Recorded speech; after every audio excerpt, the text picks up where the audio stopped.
Hey guys, welcome to this episode of Hank's Hammer. I'm your host, Hank. Today we're going to talk about, is the frequency of your childhood still playing? If it is, we got to change some things. So check us out here today on The Hammer.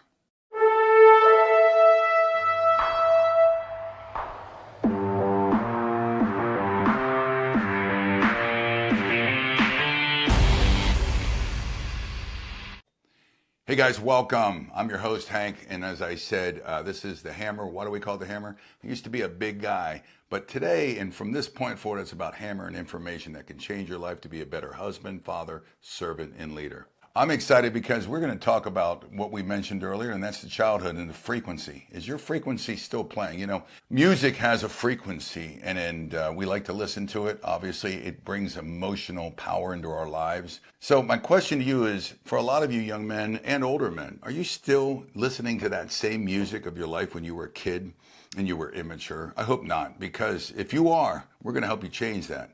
I know because I went through it. My name's Hank. As I said, I'm the Commander General of TMF Warrior.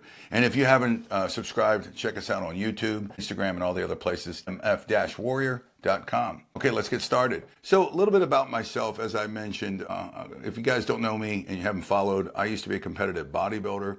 And I was a former New York Chippendale back in the 80s. I was a wild man. And I thought that life was the best life to live. And I realized that it was really more of an immaturity on my part. I mean, who doesn't want to go and have girls, have fun with the ladies, right? And when you're young, that's what you expect. That seems normal. And I thought it was normal. The reality is that that's all that I knew. I didn't have a pattern in my life of someone to teach me. What I did learn, I learned it in the wrong places with the wrong people. So today, I am a different person. I call myself a warrior. I'm a TMF warrior. And what does that mean? How does that take that back? Well, it goes back to what you learn in your principles. In my second book, The One Day Gift, I broke out a life as into 4 different quarters of a game. You got the first quarter, second quarter, third quarter, fourth quarter, and there's a halftime in between. Your first quarter, you're a rookie. You're 0 to 20 and you're going through life, and you're pretty much gullible and believable and sometimes naive, and you'll believe what anybody tells you. Sky's black. Looks blue to me. Well, it's black. Okay. So, we'll be very impressionable. And that's where a lot of the pattern of our lives is laid down during those years. I grew up in a place where I was in a very bad, dark place in a neighborhood. A lot of drugs, a lot of older influence of bad things. I got involved in a lot of wrong things in my life, even at a young age. I took women in the wrong way as sexual objects. I didn't respect them. And even with 4 sisters and a mother who brought me up most of my life, the reality is I didn't respect women I should have. It took me down many wrong assumptions. And that template that was built in my life was a wrong template.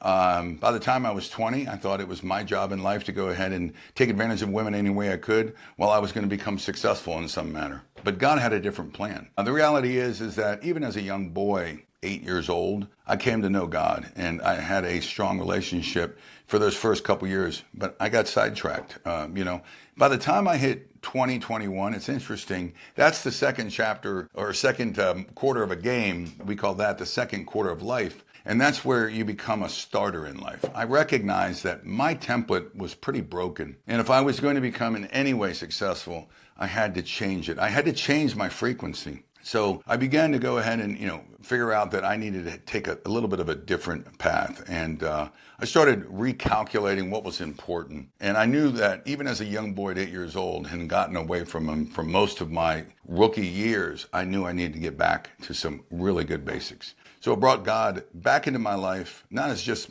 a savior of my life, but as Lord. Christ became Lord of my life. And I began to live a different pattern. So from 20 to 40, from that standpoint, success started happening. I got married, had 4 beautiful children, amazing. Wasn't making a lot of money, but I was learning a lot going through life. I finished college when I was, I believe, 33 years old, late in life after serving in the military. I realized I became successful in sales and got into sales and moved up the ladder. But about 45 years old, maybe 42, 43, life unraveled again. And I realized something, and this is hopefully something you can take away today. It'll hammer in. You can love God, you can even serve God. But if you haven't broken up the fallow ground of your life and you haven't laid a really strong concrete foundation of principles of what it means to be living life with a new frequency in your life, then you're just going to revert back to your old self. And that's what I did. Unfortunately, back when I was younger, I didn't really break up that old foundation, almost like a jackhammer, just bam, bam, bam, bam. I'm talking about hammer. Didn't even think I was going to say that, but breaking up that old concrete foundation of a bad impression that was put in your life, I had to break that to ground zero, guys. Broke it to just bits and pieces, stuck it in the wheelbarrow, hauled it off into the dump, came back and poured a new foundation of my life. And that's what changed me. That's what changed me. The principles of the manhood frequency, which is the book that I wrote, and one that will help you to change your frequency. This is not about book writing, but the only way I can tell you is, guys, it's about 140 pages. You can read it, you can listen to it, but that's the only way I can help you. And I can say, guys, I follow those principles that I learned. They were principles that God taught me, principles that I learned from other men, and principles that, were not there until I was willing to break up the old foundation. So I encourage you to do that today. I encourage you to break up that foundation. I encourage you to realize, this past childhood that I lived, these habits, these frequencies that I lived need to stop. I met recently, I'll say really recently, a couple years ago, a gentleman who was probably 62 years old. Good looking older man, well taken care of his body. His teeth were all whitened and probably redone. Looked like $1 million. He honestly regretted having an affair with his wife. With another woman outside of his wife. And the reality is he had some source of regret, but he didn't go into full breaking down of his foundation. And he told me once, he goes, Hank, my attitude was, I told her I was wrong and that's it. And there's no more questions to talk about. And I could see in that woman, as I see them both in the gym, that she wasn't healed. She wasn't restored. And really, he never broke up that foundation. He never took the jackhammer and just hammered away until he broke it apart, put it in the wheelbarrow, took it to the dump, and then relayed a new foundation. So I'm going to ask you a question. If you're watching, is your foundation the old one? Is it the old one from the childhood that's still a mess, that's still bad habits are leading to bad choices in life? Guys, I want you to break it out. I want you to get the hammer out, and I want you to break that thing to pieces, throw it into the dumpster, and let's start over. Go to tmf-warrior.com. Check out our site. Listen to some of the videos we've got, including this one. And I hope you spread the word because, guys, God doesn't need a bunch of wimps. He needs warriors. I'll see you next time.